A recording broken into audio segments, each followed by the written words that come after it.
Hello guys, good afternoon. তোমরা সবাই কেমন আছো? আমি তো খুব ভালো আছি। আর আমি তোমাদের সাথে কিছু কথা শেয়ার করতে চাই আমার হাজব্যান্ডের ব্যাপারে। আমি আমার হাজব্যান্ডকে বলেছিলাম, জানো তো, আমার না এঁচড় খেতে ইচ্ছা করছে, মাশরুম খেতে ইচ্ছা করছে। তো আমার হাজব্যান্ড বললো, আচ্ছা ঠিক আছে, মাশরুম খাবে, এঁচড় খাবে, ঠিক আছে, আমি তোমাকে এনে দেবো। তো অনেক দিন বলতে বলতে বলতে বলতে না মাশরুম আসলো না এঁচড় আসলো। তো একদিন একটা এঁচড় নিয়ে আসলো, এনে তখন বললো এই এঁচড়টা কিনবো। তো আমি বললাম, ঠিক এই এঁচড়টা আমার ভালো লাগলো না, তো তুমি একটু এর থেকে একটু মোটা এঁচড় নিয়ে এসো। তো বললো আচ্ছা ঠিক আছে এনে দেবো। তো আজও আমার এঁচড় আর কাঁঠালটা খাওয়া হলো না। তো যাই হোক, তা আমি তখন তাকে বললাম যে আমি না লিচু খেতে ইচ্ছা করছি। যদিও আগে আমি অনেক লিচু খেয়েছি, তো হঠাৎ করে আমার আবার লিচু খেতে মন করলো। তো আমি তখন লিচু খেতে ইচ্ছা করছে, তো আমি তোকে বললাম, জানো তো, আমার না লিচু খেতে ইচ্ছা করছে। তো সে তখন আমাকে বললো, লিচু খাবে? ঠিক আছে। তো আমি বললাম, জানো লিচুর না এখন অনেক দাম বেড়ে গেছে। তো দামের কথা কে ভাবছে, একদম দামের কথা ভাবো। ঠিক আছে, লিচু তোমার কাছে পৌঁছে। তো আমি বললাম ঠিক আছে।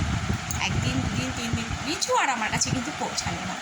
তো যাই হোক, আমি তাকে বললাম, হঠাৎ করে একদিন আমার মনে হলো কি আমি না বাদাম খাবো। বাদাম? আচ্ছা ঠিক আছে, সব তুমি পেয়ে যাবে, তুমি যা খেতে সব পেয়ে যাবে। কিন্তু আমার হাজব্যান্ড কোনো কিছু তো আমাকে না বলে না, সবেতেই বলে হ্যাঁ হ্যাঁ হ্যাঁ হ্যাঁ, পেয়ে যাবে পেয়ে যাবে, মানে সবই আমাকে বলে হ্যাঁ তোমাকে আমি এটা দেবো ওটা দেবো। সে যে কোনো জিনিস, একটা জামা চাইলেও সে আমাকে বলে যে হ্যাঁ তোমাকে আমি জামাটা কিনে দেবো। বা একটা শাড়ি পছন্দ করলে আমি তাকে যখন আমি জিজ্ঞাসা করি আমার এই শাড়িটা খুব পছন্দ হয়েছে, তাহলে আচ্ছা ঠিক আছে, শাড়ি ঠিক আছে কিনে দেবো।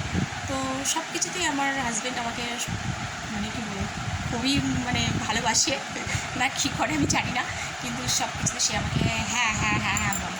তো এবার লাস্ট আমার মনে হয়েছে আমি বাদাম, বাদাম ঠিক আছে পেয়ে যাবে। তো আমি তখন যখনই তাকে আমি বলি, সে আমার কোনো কিছুতেই না নেই, সবেতেই হ্যাঁ আছে। কিন্তু আজ পর্যন্ত না আমার বাদাম, না আমার লিচু, না আমার এঁচড়, না মাশরুম, এগুলো আমার কিছুই খাওয়া হয়নি। তাহলে কী করবো? তার সাথে আমি ঝগড়া করতে পারি না, কিন্তু হ্যাঁ আমি ঝগড়া তার সাথে করি, কেন ঝগড়া না করলে ঠিক ভালো লাগে না। তো যাই হোক, তোমরা একটু কমেন্টে আমাকে জানাও তো, এরকম হাজব্যান্ড আমি রাখবো না ডিভোর্স করে দেবো?